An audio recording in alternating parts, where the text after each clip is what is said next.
Assalamualaikum warahmatullahi wabarakatuh. Selamat bertemu kembali dengan Ninyong dari dari.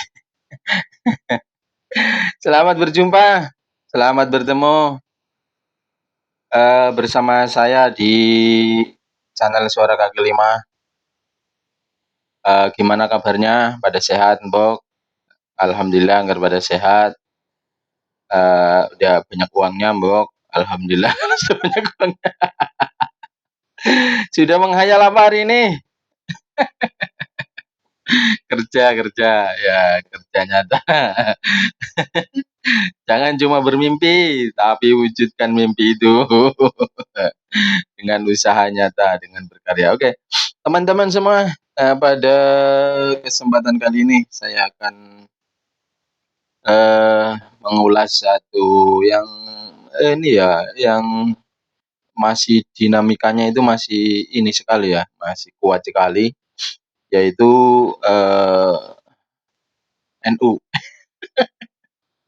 Aduh, kemarin saya bahas NU karena mungkin sambil ketawa-ketawa ya, saya mohon maaf. Saya mohon maaf, karena ini gaya saya, ininya ketawa mulu gitu. Kemarin saya bahas NU, jadi banyak orang yang nggak suka, yang saya mohon maaf yang sebesar-besarnya kalau itu, eee, apa namanya, menyebabkan kalian itu ndak nyaman gitu kan.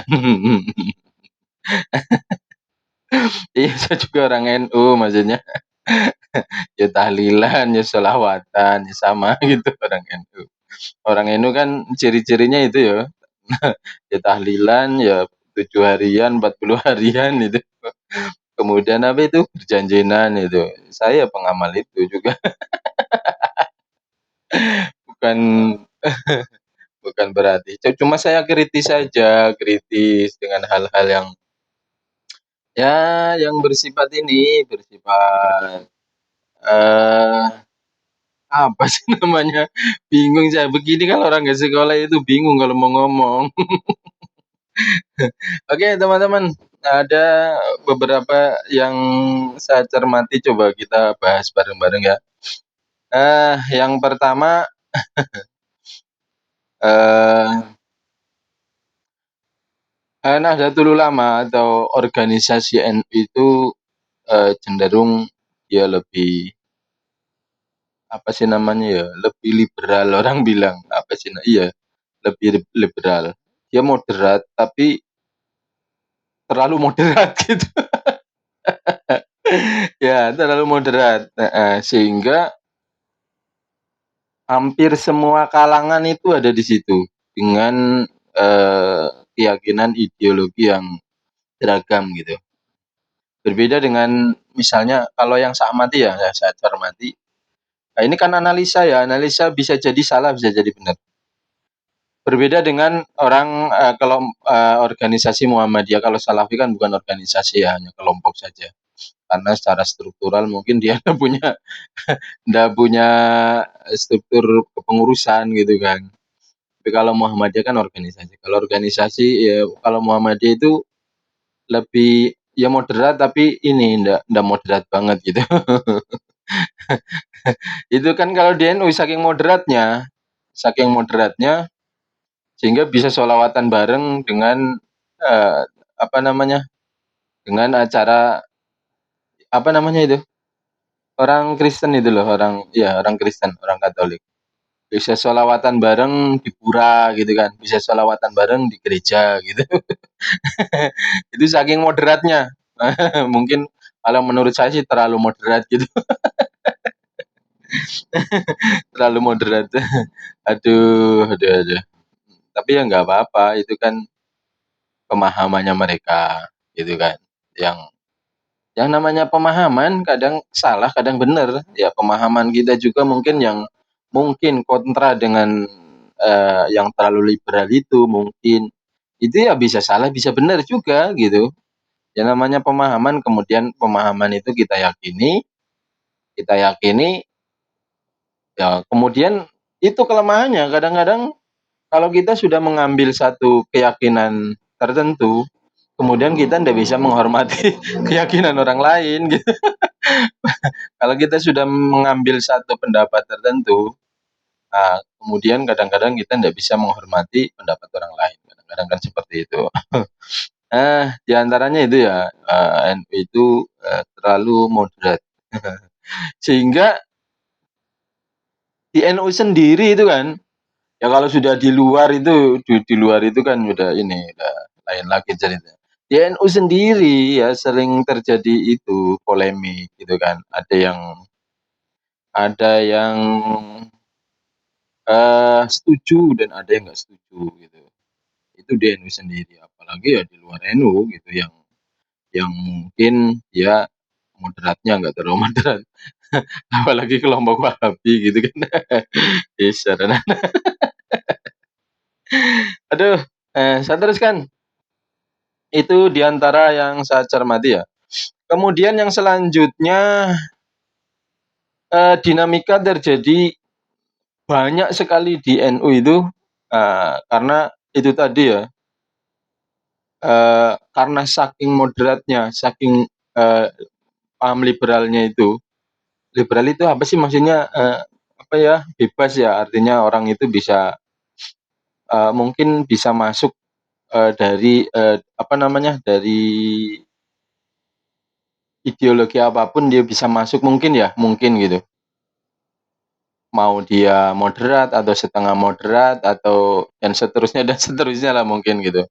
Tetapi ya pada dasarnya, mereka, eee apa namanya, tradisi-tradisi dasar itu mereka ya sama-sama mengamalkan gitu. Misalnya ada sholawatan, ada maulidan, Isra Mi'rajan, terus ada apa namanya, tahlilan dan seterusnya gitu. Jadi tradisi-tradisi yang ada di Nusantara ini, NU ini lebih welcome daripada organisasi-organisasi lain. Karena itu sehingga banyak kalangan yang masuk di situ karena merasa diterima gitu kan. Ya di antaranya ya habaib gitu kan.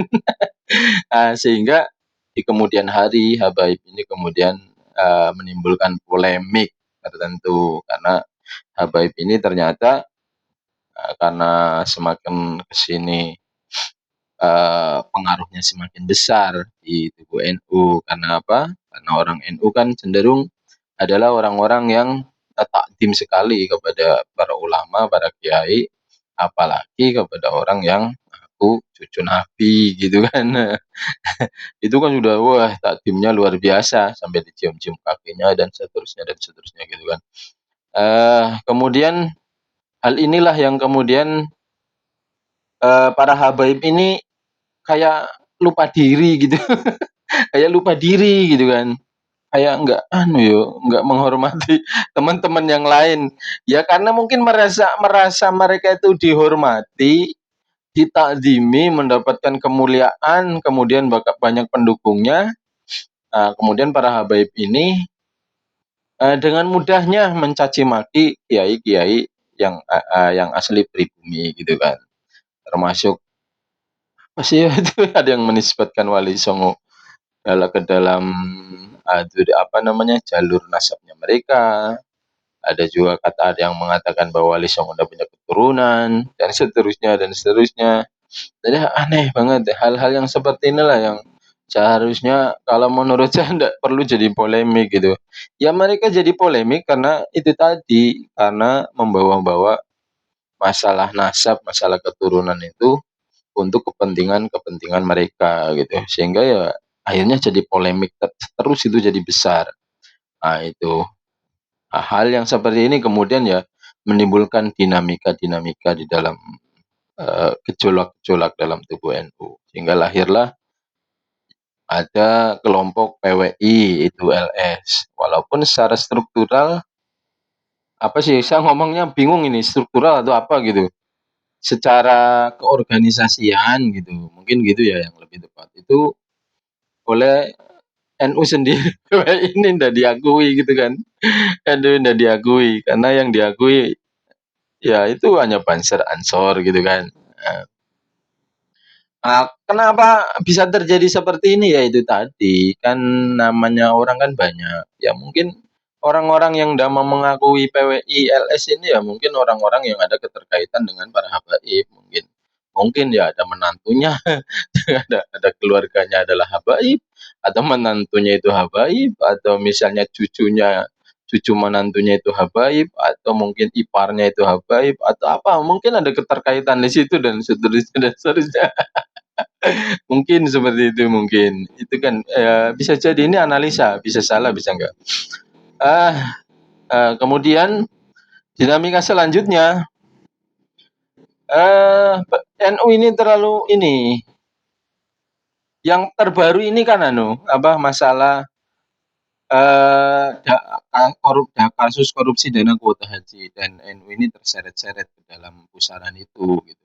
Kenapa bisa jadi seperti itu? Ya itu karena ada pengurusnya, ada kader-kadernya yang kemudian duduk di kementerian gitu.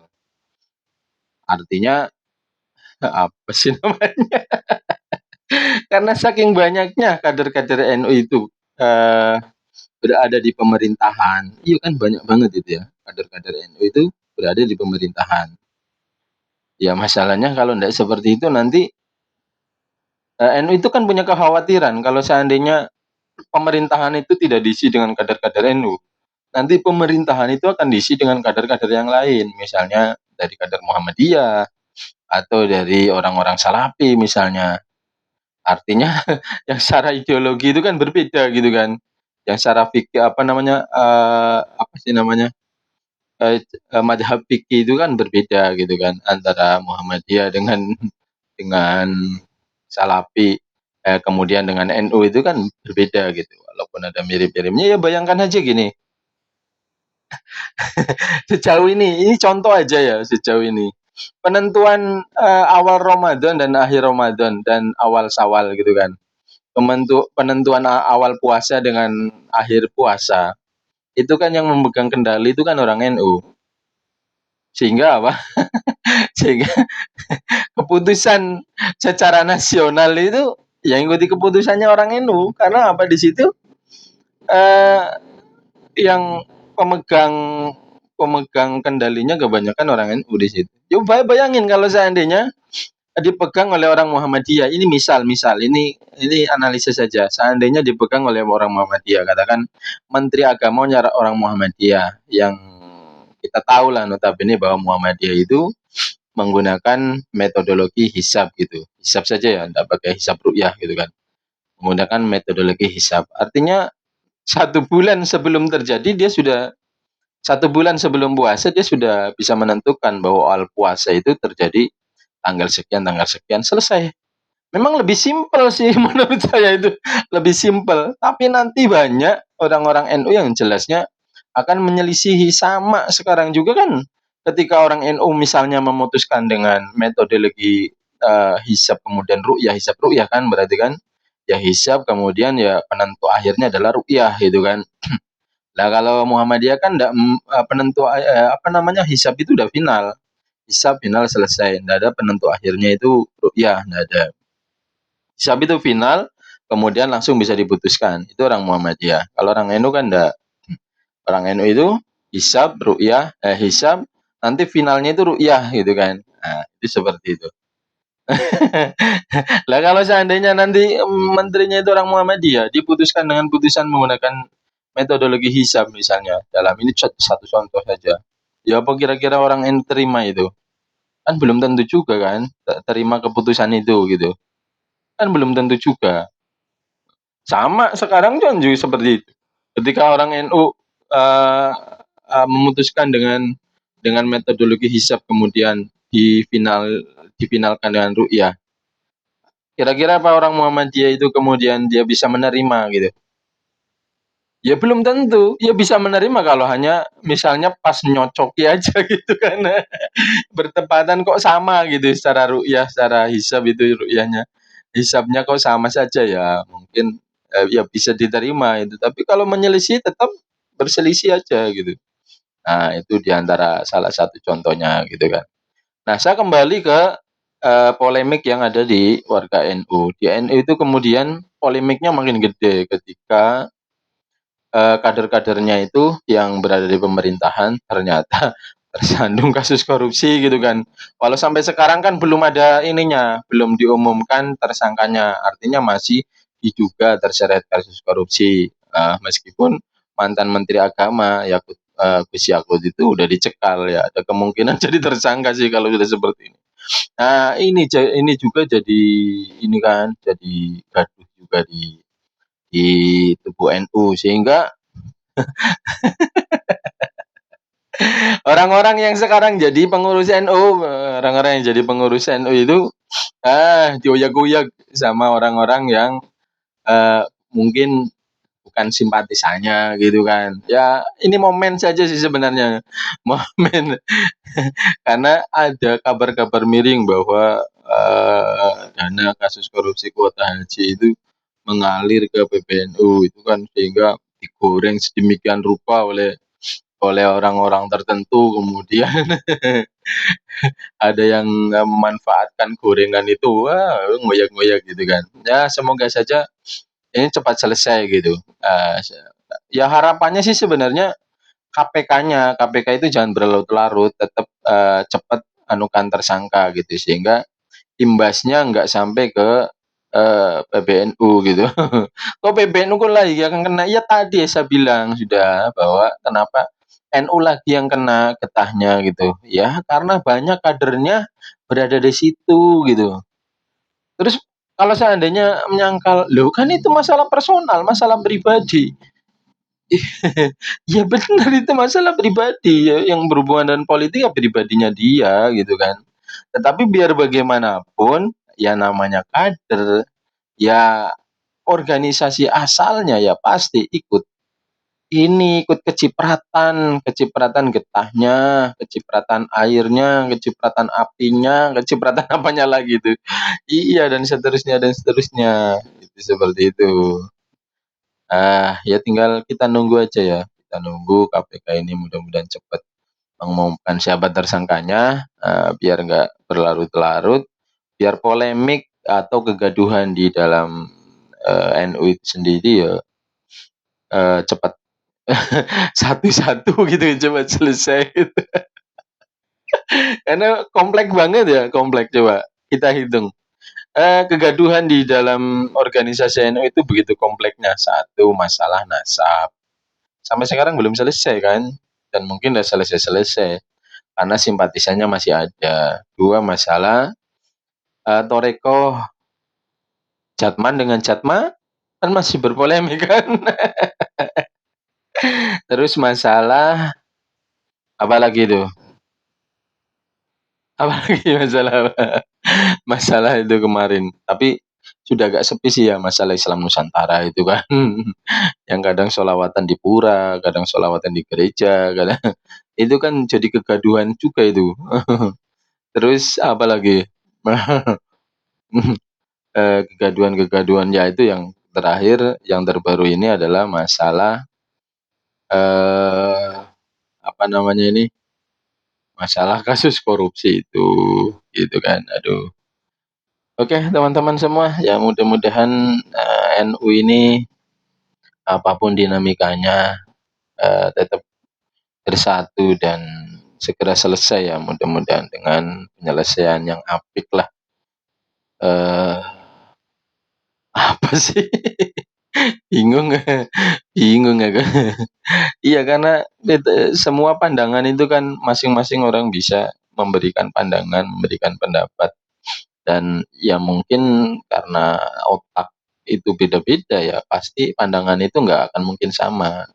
Karena nggak akan mungkin sama, selalu berbeda ya, itu yang biasanya menimbulkan perdebatan gitu kan.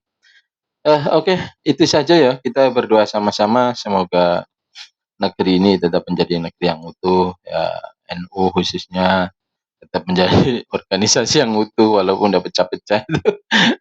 Itu nanti Jatma kemana kira-kira ya? Jatma berdiri sendiri aja gitu kan, biarin, kalau menurut saya sih gitu. Orang-orang yang mau ikut Jatma ya usah ikut Jatma, nggak usah ikut NU gitu aja. Nah, ya Jatman kan udah NU gitu kan. gitu. Kemudian kelompok-kelompok yang lain yang nggak mau ikut, yang nggak diakui NU, ya sudah berdiri sendiri aja, kayak PWILS misalnya. Kalau ternyata NU kok nggak mau menaungi sebagai, apa namanya sih, sebagai sayap organisasinya, ya udah berdiri sendiri saja gitu kan. Saya kira nggak masalah gitu. Kayak FPI kan berdiri sendiri, walaupun mereka pengakuannya adalah NU gitu kan. Aduh. Oke, kita cukupkan sampai di sini ya. Mhm. Ini bincang-bincang saja ya. Mohon maaf kalau seandainya ada perkataan saya kok mungkin tidak membuat membuat kalian tidak nyaman di hati dan pikiran kalian, saya mohon maaf yang sebesar-besarnya. Kita berdoa semoga negeri ini tetap menjadi negeri yang utuh, aman, damai, tentram, sejahtera, dan semoga dibangkitkan pemimpin-pemimpin yang adil dan amanah, dijauhkan dari mara bahaya dan bencana, dijauhkan dari orang-orang yang hendak menghancurkan negeri ini, orang-orang yang hendak menghancurkan negeri ini semoga dibinasakan oleh Allah Subhanahu wa taala. Dan apalagi? Apalagi? Oke, sekian saja. Assalamualaikum warahmatullahi wabarakatuh.